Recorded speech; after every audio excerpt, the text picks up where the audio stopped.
सब कुछ उस वक्त शुरू हुआ जब अल्लाह ने फरिश्तों से फरमाया कि मैं ज़मीन में एक खलीफा बनाने वाला हूँ। फरिश्तों ने पूछा कि क्या तू ऐसी मखलूक पैदा करेगा जो ज़मीन में फसाद करेगी? अल्लाह ने फरमाया कि मैं वो जानता हूँ जो तुम नहीं जानते। फिर अल्लाह ने आदम अलैहिस्सलाम को मिट्टी से पैदा किया और उनमें रूह फूंक दी। आदम अलैहिस्सलाम जिंदा हुए और अल्लाह ने उनको तमाम चीज़ों का इल्म सिखाया। फिर अल्लाह ने फरिश्तों को हुक्म दिया कि आदम को सजदा करो। सब ने सजदा किया मगर इब्लीस ने इनकार कर दिया। उसने तकब्बुर से कहा कि मैं इससे बेहतर हूँ, और उसी तकब्बुर की वजह से वो अल्लाह की रहमत से दूर कर दिया गया।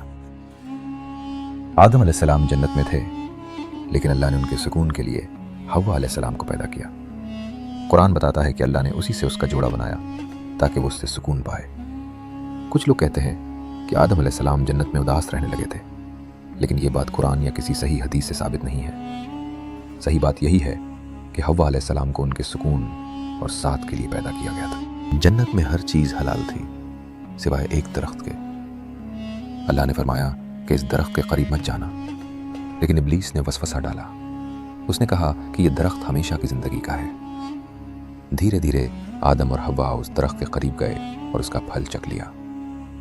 कुरान कहता है कि उनकी शर्मगाह उन पर जाहिर हो गई। फौरन उन्हें अपनी गलती का एहसास हुआ और उन्होंने तौबा की। अल्लाह ने उनकी तौबा कबूल कर ली। कुछ रिवायतों में 300 साल रोने और वसीले का जिक्र मिलता है, लेकिन यह सही हदीस से साबित नहीं है। कुरान में आया है कि आदम ने तौबा की और अल्लाह ने उन्हें माफ़ फरमा दिया। फिर अल्लाह ने फरमाया कि तुम सब ज़मीन पर उतर जाओ। आदम और हव्वा दुनिया में भेज दिए गए। कुछ लोग कहते हैं कि आदम अलैहिस्सलाम ज़मीन पर आने के बाद अंधेरे से डर गए थे और सुबह होने पर अल्लाह का शुक्र अदा किया था, लेकिन यह बात भी किसी सही हदीस से साबित नहीं है।